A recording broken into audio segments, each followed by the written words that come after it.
আসসালামু আলাইকুম। ওয়ালাইকুম সালাম। কেমন আছেন?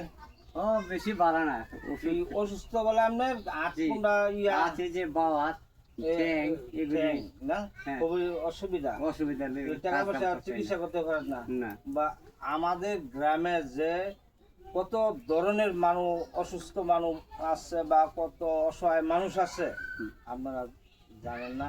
আমি এই গ্রামের মানুষ গ্রামের অসহায় মানুষের পরিস্থিতিটা উল্লেখ করতে চাইতেছি। তো আমি আমিও অসহায় মানুষ, তারপরও একজন অসহায়ের পাশে দাঁড়াইতে চাইতেছি। এই ঘরবাড়ি কি আপনার আপনার জায়গাত ধরো না, আমার জায়গা না, আরেকজনের জায়গা। আরেকজনের জায়গাত না? জি, হুম। তো অন্যের বিনা ধ্যান এখন দেখেন এই যে টাকার অভাবে চিকিৎসা করতে পারে না। এই যে একটা শীত যাচ্ছে, শীতের মধ্যে যে শীতের একটা পোশাক লইব ওইটা লইতে পারবো না।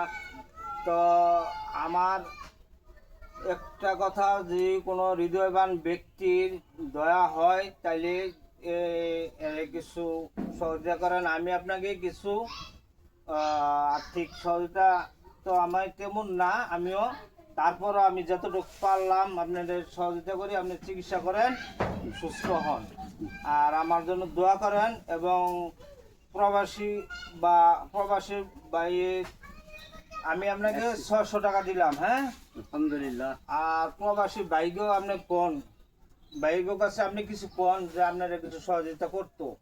এই তো আমারই তো একটু সহযোগিতা করলে একটু ভালো আর কি, টাকা পয়সা নাই। যাক আলহামদুলিল্লাহ, অসুবিধা নাই। যদি এর পরবর্তী টাইমে যদি কোনো ভাইয়ের দেওয়া হয়, পরবর্তী টাইমে এর ফোন নাম্বার দেওয়া হবে। মানে আপনি খুশি তো? হ্যাঁ, খুশি আছি। আচ্ছা।